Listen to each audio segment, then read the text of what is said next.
Hey, good morning, friends. Mark Holmes here with my buddy Cowboy Joe Boo. And as always, thank you guys for watching, commenting, and subscribing to the Joe Boo Sports Report. Without you guys, this literally does not work. Let's get open for business here.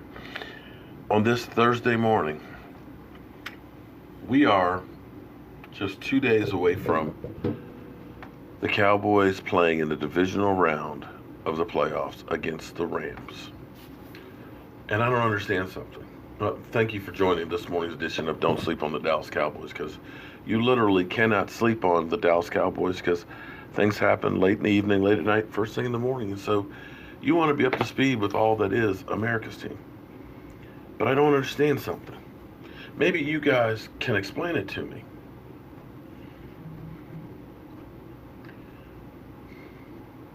It just doesn't make sense. I I don't sleep much. Um, I've got slip discs in my back. I've got bad knees and things like that. And people always ask me, man, why don't you take it easy? For me, as long as I'm moving, my body feels better. When I sit on the couch for any length of time, you may have seen me do live streams and things. And when I get up, it's hard first getting up, or if I'm driving for a while, when I have to get up until I get moving and start getting things in gear, it's rough. So I have to get up a couple times in the middle of the night. And so I'm always reading, looking for this, looking at that, trying to get some different hindsight. I don't have a research company, although I do have a lot of you great fans that will go through and say, hey, Mark, let me share this with you. Did you see this? So actually, I guess I do have a research department. But last night I came upon, on Bleacher Report, an article, Super Bowl odds, breaking down each team's remaining team's chances of making the Super Bowl. And they were giving odds to it. And the first up they had, Dallas Cowboys, and here's what they said. Odds plus 1,200. It should come to no surprise to see the Dallas Cowboys with one of the slimmest chances at winning a title. Critical questions surround the franchise midway through the year. Is Jason Garrett on the hot seat? Does quarterback Dak Prescott deserve a lucrative deal? Who's the game-changing wide receiver in this offense? The Cowboys acquired Amari Cooper from Oakland Raiders in exchange for the first-round pick, and that seems to have changed the trajectory for 2018.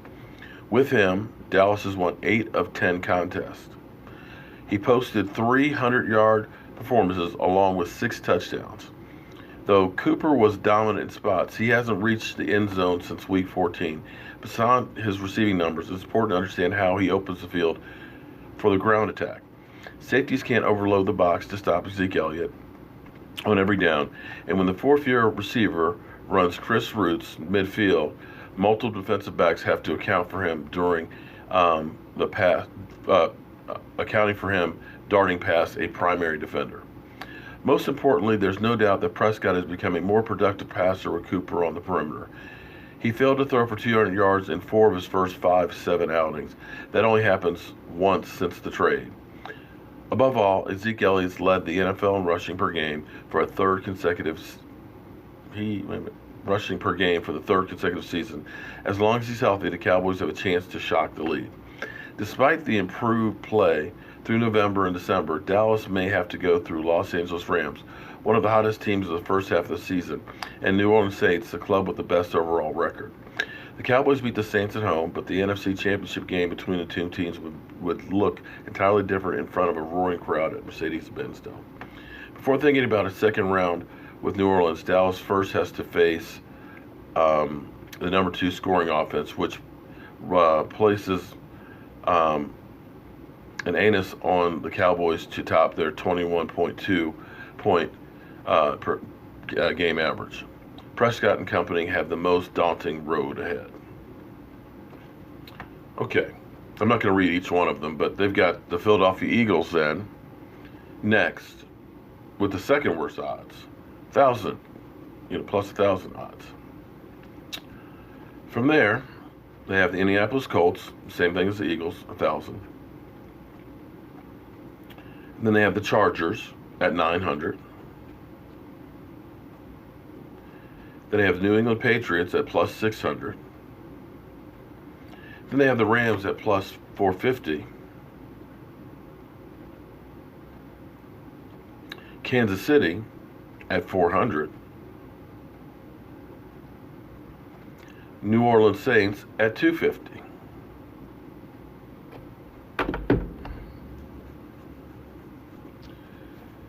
The only thing I can think of is this.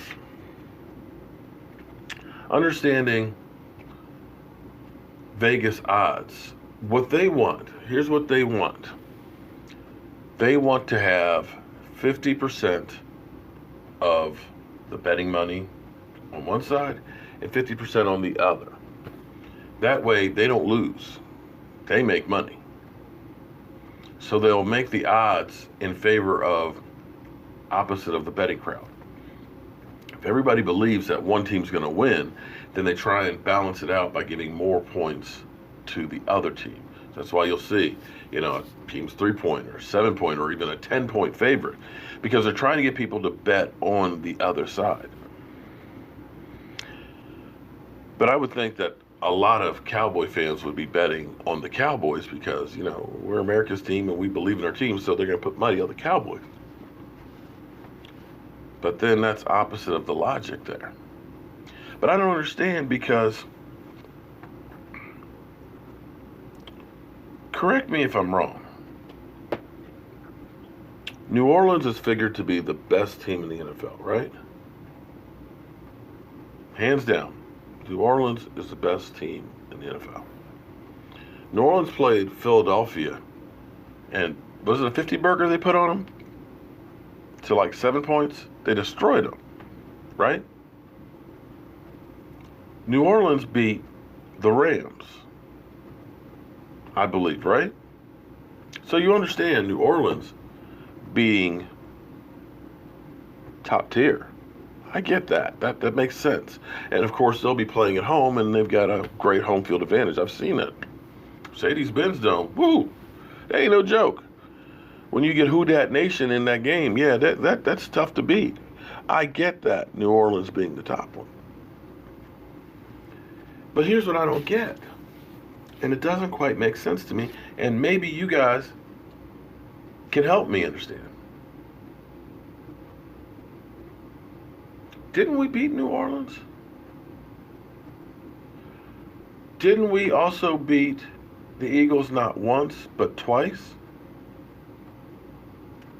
And I understand they're looking at it from the totality of the season. They said in there that the Rams are the hottest offense in the NFL. And if you take the season, yeah, you could say that. You could make that argument. But you just said that the Dallas Cowboys, that Dak Prescott had 5 of the first 7 games of under 200 yards passing. Second half, though, with Amari Cooper, the last 9 games, they're 8-1. And during that span, they played 5 teams that are in the playoffs. 5. And they won 4 of those. 5 games. I'm sorry, the Eagles are twice. How is it if we beat New Orleans, we beat the Eagles not once but twice? The Saints beat both of those teams, that we're still got no chance.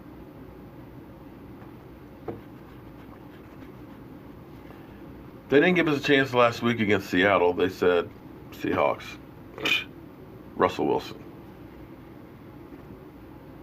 Pete Carroll. They didn't give us a chance after the first 8 games to make the playoffs.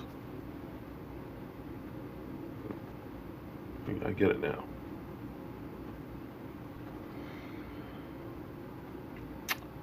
Maybe that's a good thing. Maybe the lack of respect is great. Because I look at the Rams right now, Todd Gurley is definitely nicked up a lot more than Zeke Elliott. He's been limited in practice. Jared Goff, who did start off the season hot, has not been that good. In fact, what they don't put in that is over the last 9 weeks that Dak Prescott's numbers are better than Jared Goff's. And I know that the Cowboys haven't been good away from home, but is California where they go every year to train? Literally, the Ram Coliseum is only about an hour and 15 minutes away from where they train every year. And the Rams have only been back there for 2 years, and football hasn't been there for a long time. And in Southern California, man, football really not professional. It's really not king. Basketball is. And I'm betting that you might see a 50-50 split out there of Cowboy fans. I know Shango gave his tickets away to some Cowboy fans. He didn't give them to some Rams. I know a bunch of other friends of mine that are going to that game. Other YouTubers are going to that game. So I don't know that the LA Coliseum is going to be home field advantage for the Rams. But really? We got the worst odds?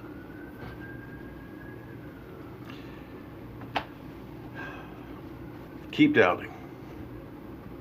Cowboys, before it's all over with, will earn that respect.